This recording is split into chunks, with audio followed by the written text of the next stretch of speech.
Welcome, readers. Today I'm interviewing author Phoenix Williams about her paranormal romance series, Queens of Beast. Stay tuned.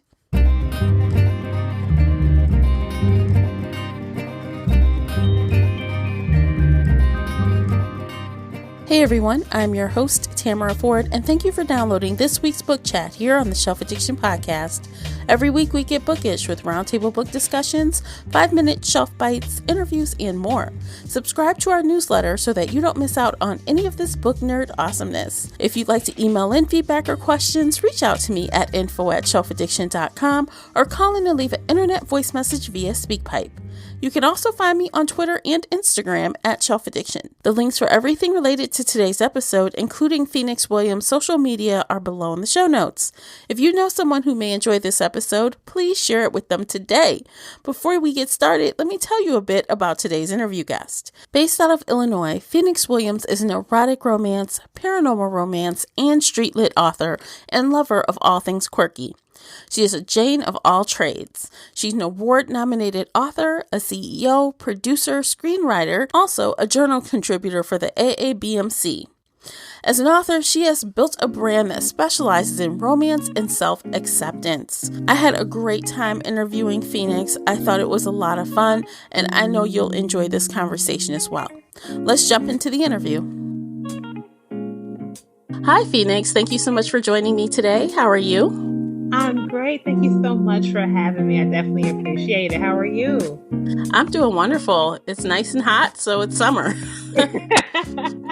It's summer officially. Yes, it's 1,000,000 degrees here in Chicago, and I'm frying. Yes, I'm in the Metro Detroit area, so I understand. I am excited to share about your book, Queens of Beast, The Life, Love, and Death of Adara Marshall. And before we get into that, let's learn a bit about you. Are you ready to jump in? Yes, I'm ready. Okay. So share with us what books you're reading right now. Oh, what am I not reading? Okay, so I'm reading a lot of arcs from some of my peers in the industry. So I'm reading Bachelor in Trouble by Shy August right now, and then I'm reading Judas by Six Jennings. And those books aren't scheduled to come out till the fall, so I'm very excited. I got a chance to go ahead and read those before everybody else. Are you enjoying them both so far? Oh, absolutely! Like these ladies, they make me want to quit writing. Oh no, you're so good. That's awesome. I love when you get a great arc. It's awesome when it happens. It's a fun experience. Absolutely. And the other book I'm reading right now, which is really good, is Sugar Hill by Tamika Newhouse. And that one's not coming out until September, but it's really good as well. What genre is that last one? Sugar Hill is like a contemporary romance. Okay.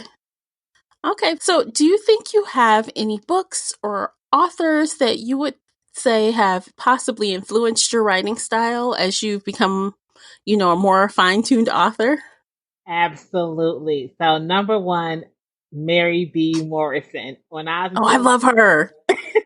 And I had a chance to meet her, and I was like, "Oh my God, my soul!" But when I was younger, I was sneaking and read her books because I'm like, okay, it wasn't like something you would see every day, like a black author with black characters. So I would go and I would get her books and I would read it. And my mom's like, "What are you reading?" And I'm like, "Nothing."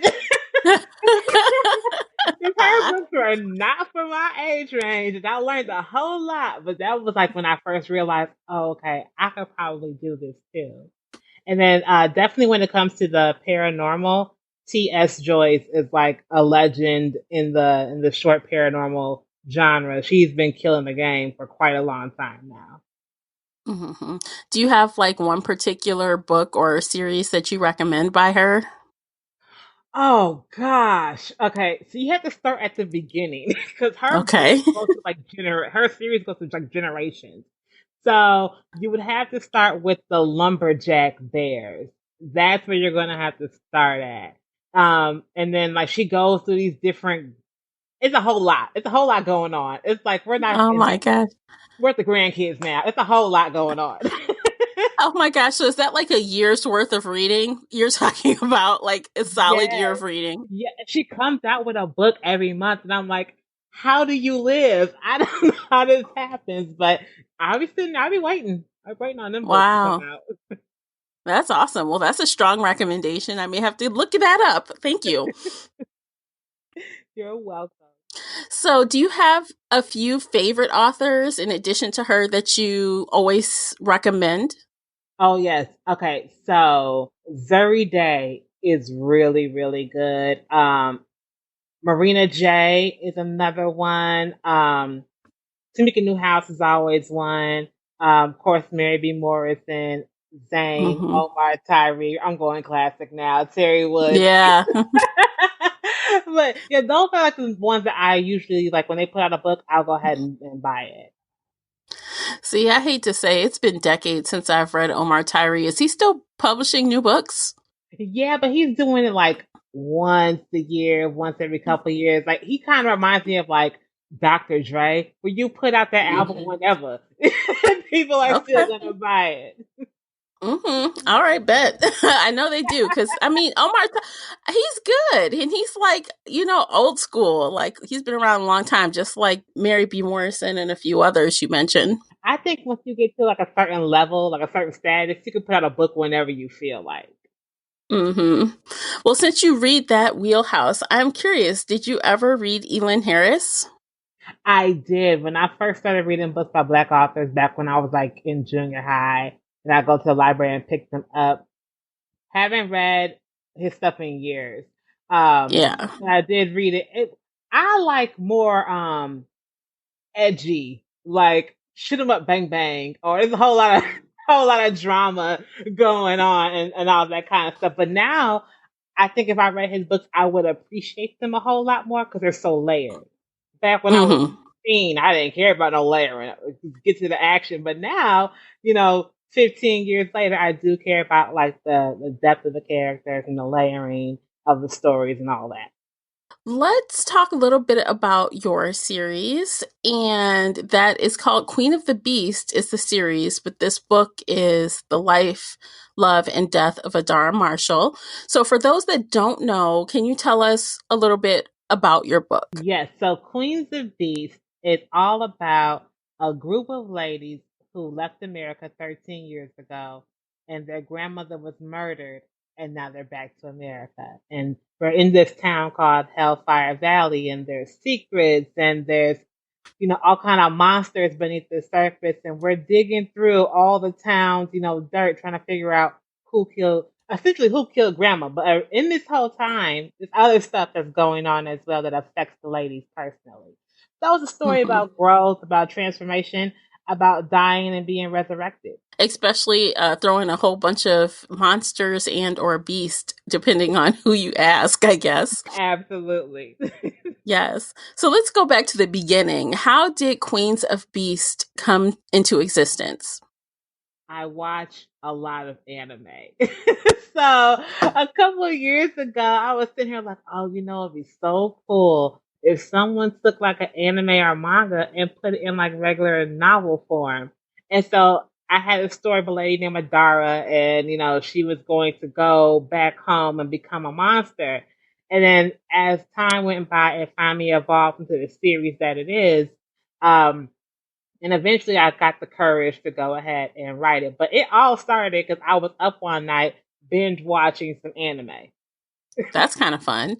Okay, so you got to tell me, how did you decide to go kind of with short form with this series versus like, I don't know, a 400-page book? So I was like, okay, well, you know what? I could tell this story in 30,000 words or less for Adara because she's just the teaser. She's the catalyst to the whole thing. So let's go ahead and get her, in there.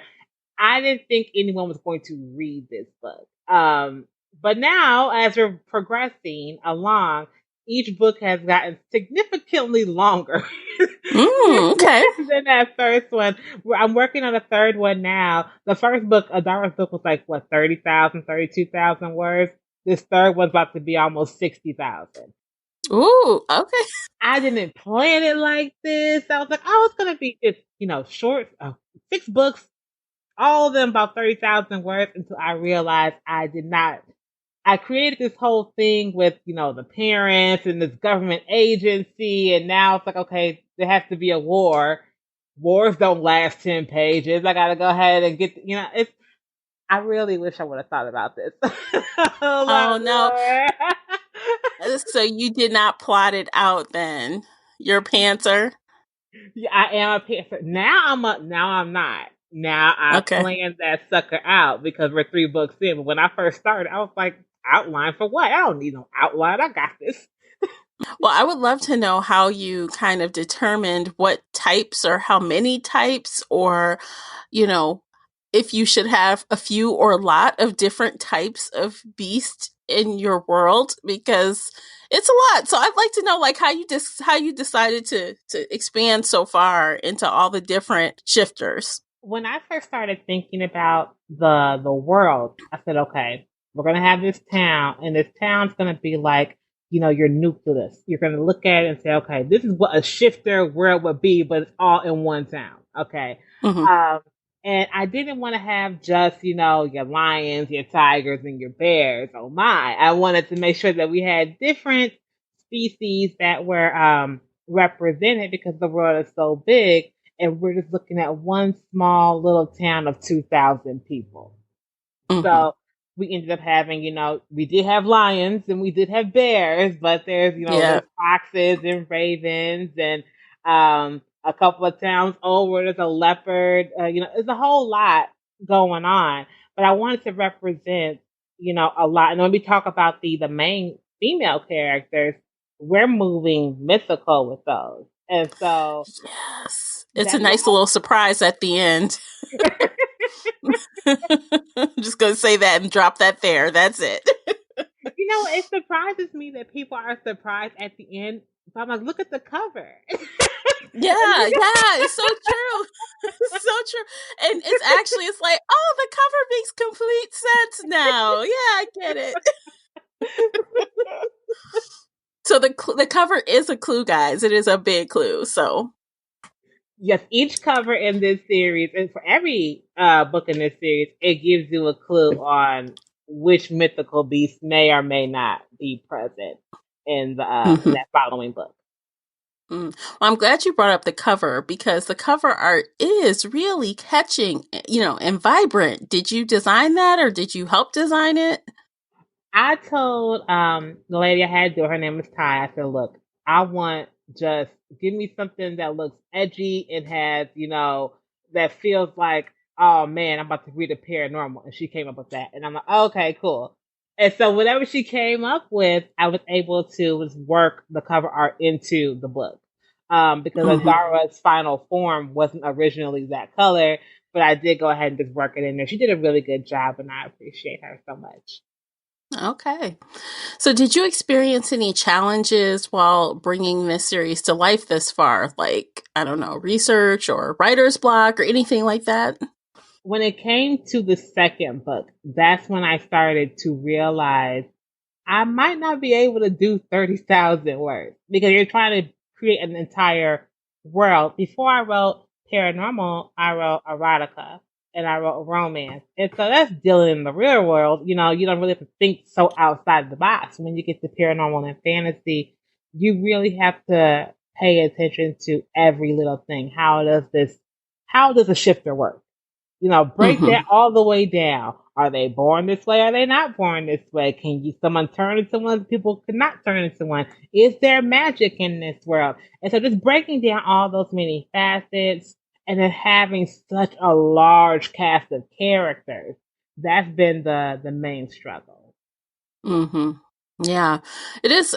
Especially in the first book, you start to meet a lot of people, and actually, as a big supporting cast like that can be kind of fun because eventually you'll get around to a little bit of everybody. So that could be fun to read. It was definitely fun to write. I will say that. At first, I was like, "Oh man, it might be a little too much," because most of the time in my past books, it was only like 3 to 4 characters. And this one, I think Hmm. last time I counted, we were like at 13, 14, 15 characters. Hmm. Well, I'm glad you mentioned that you used to write erotica because with, paranormal romance, obviously in this book anyway, romance is a pretty strong part of the book. So it's just as much romance as fantasy, I think, in my opinion. So I would love to know what you think. I know it's always subjective, but I would love to know what you think the heat level is on this book on a scale of like 1 to 10.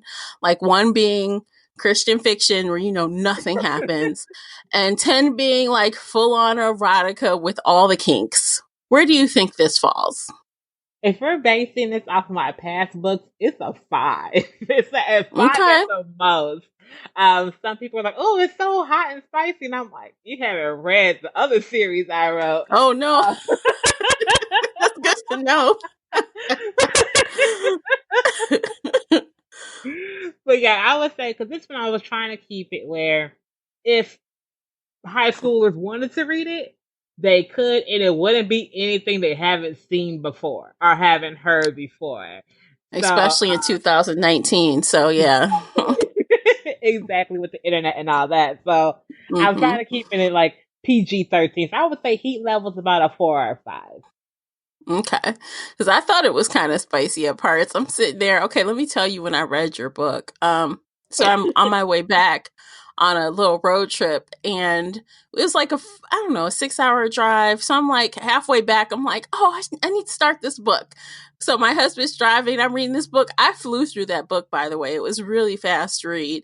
But at times I'm like, oh, and I'm like, Kevin, you won't believe what's going on in this book. He's like,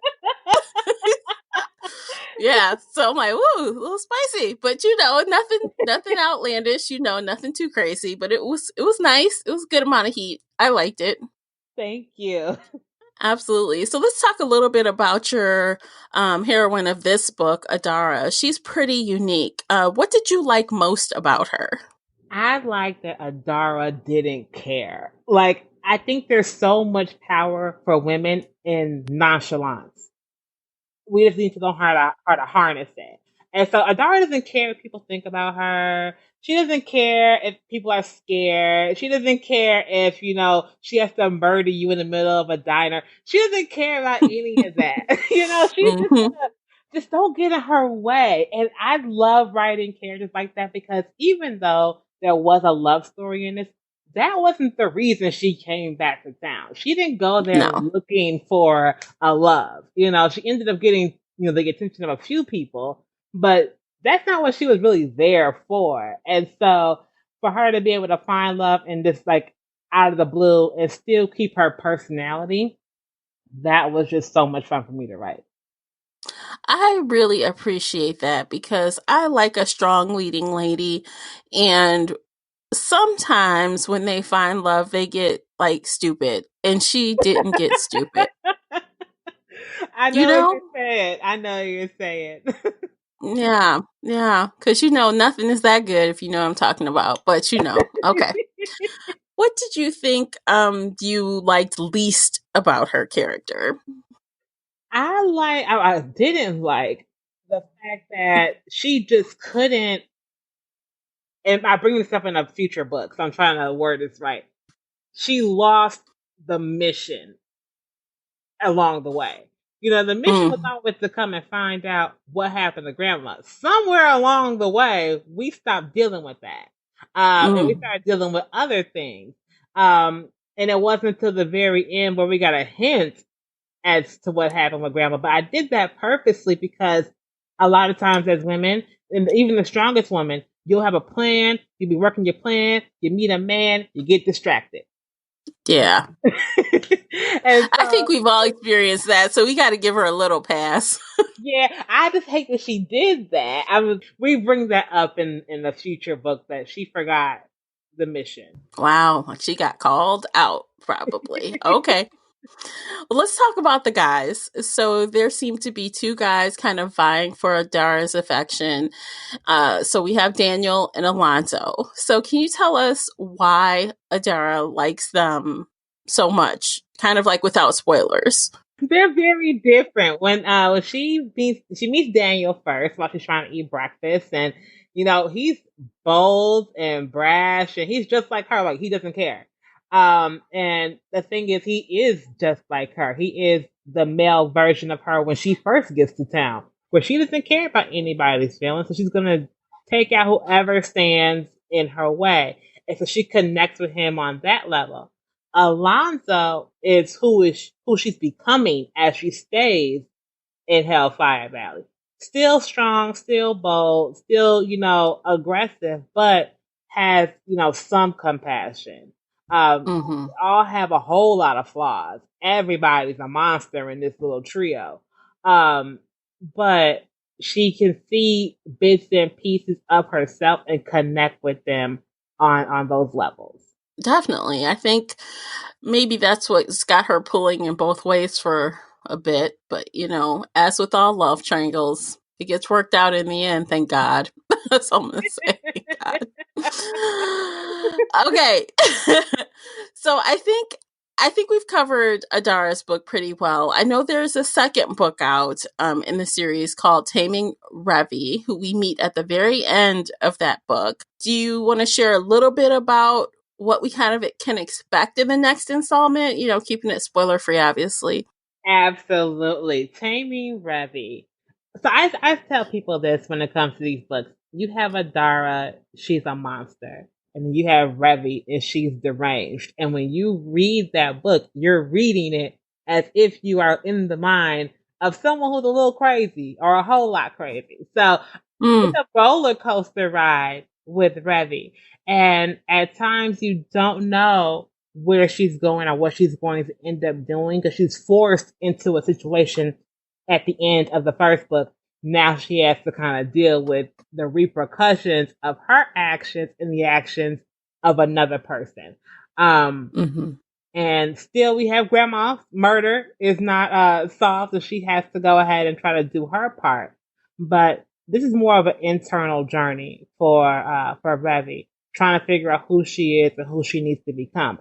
Adara's more of like an external thing. She's in this town where all these things are happening to her, and Revi's book, Revi's happening to herself.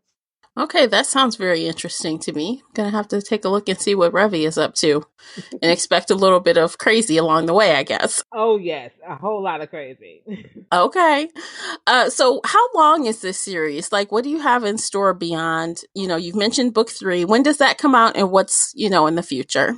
So book 3 is coming out on August 24th. It'll be out. And then we have book 4 coming out in, I believe it's the end of September, book 5 in October, and then the last book, book 6, is coming out in November. Oh my gosh, you're knocking these out. You're like trying to do that one a month thing.